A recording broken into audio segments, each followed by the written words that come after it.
Okay, so I'm going to go over the supply box.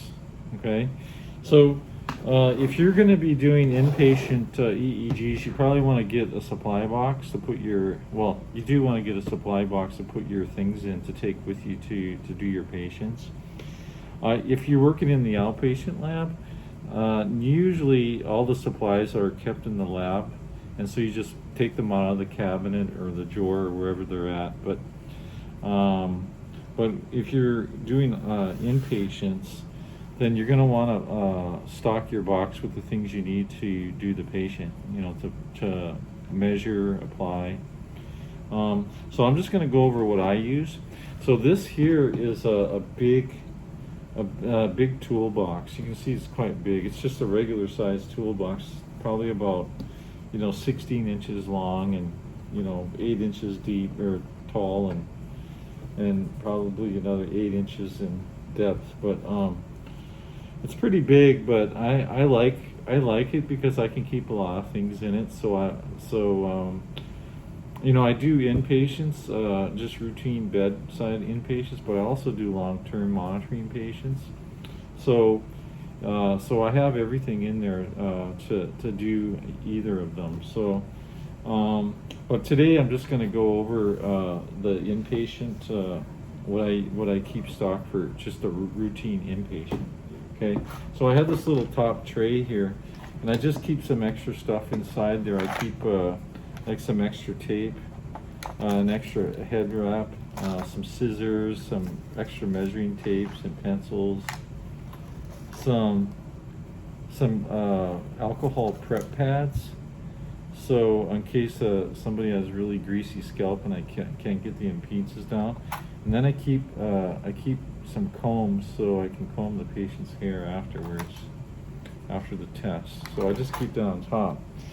So for my routine inpatients, I keep packets. I make little packets up with all the supplies I need for to do a patient. So I keep 5 of them in here. So I have 5 of these packets in here, and the reason I keep 5 is because at Encinitas, where I'm at, the most I've ever done really in one day is 5. So if it's a real busy day, then I have enough packets to do 5 patients, and then I don't have to go back to the lab to restock. So and then I keep some paste in here, or I keep a jar of paste, and then new prep.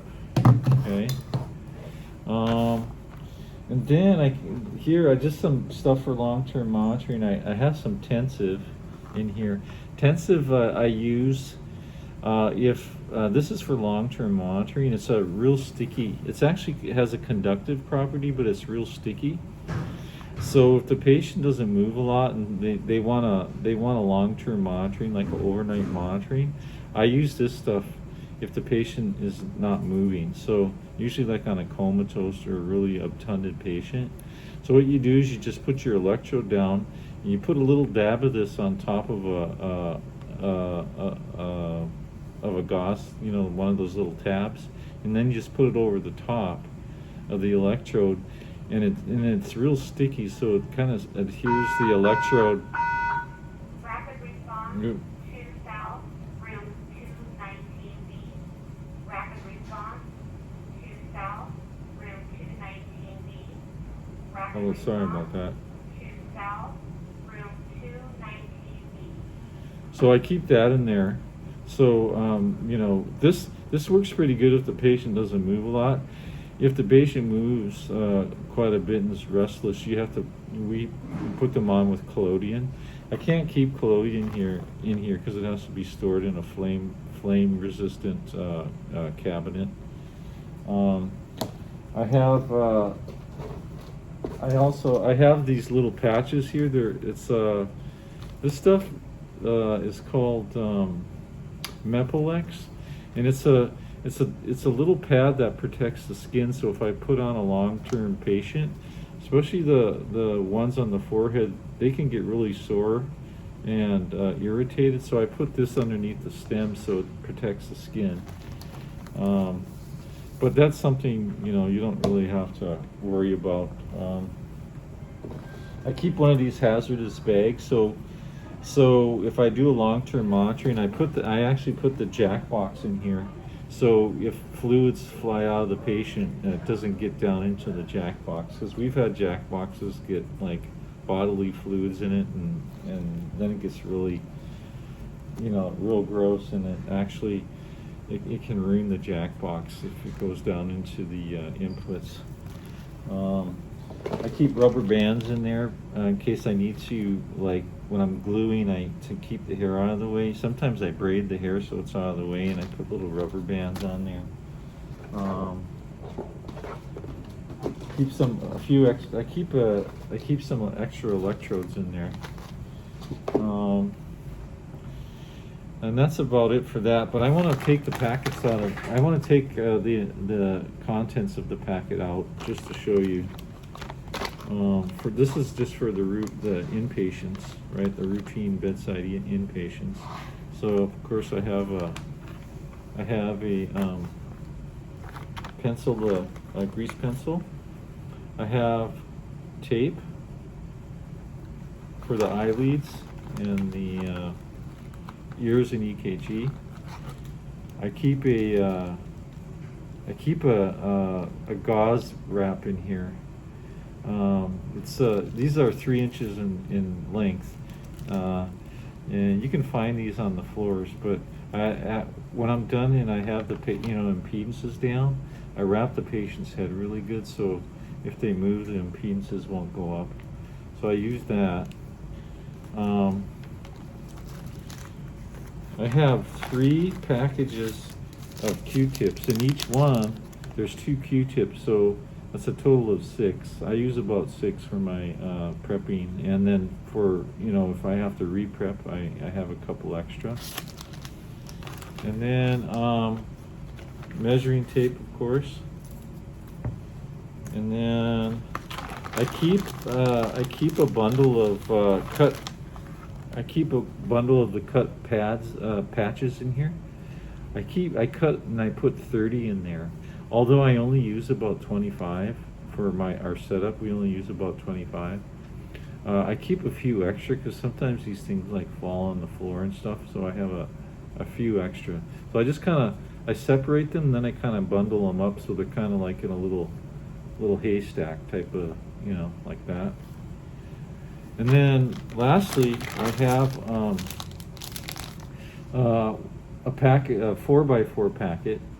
And when you rip this open, there's 2 of them in there, and one of them I put my gel prep on, and the other one I put the paste on. So I just take it and I scoop the paste out of the jar, and then I lie them down on top of the bed right next to the patient. So that's in there, and then yeah, and that's it. So I have 5 of those packets. So so all this stuff is in there. So when I go into the room, I just put the towel roll under the patient's head. I lie out a towel at the head of the bed, so I don't get the bed all soiled. And then I just I take the stuff out of the packet and I lie it around the patient's head. And then I always have a jack box loaded with electrodes. So and then I just put this down with my supplies, and I just go to work. Okay. So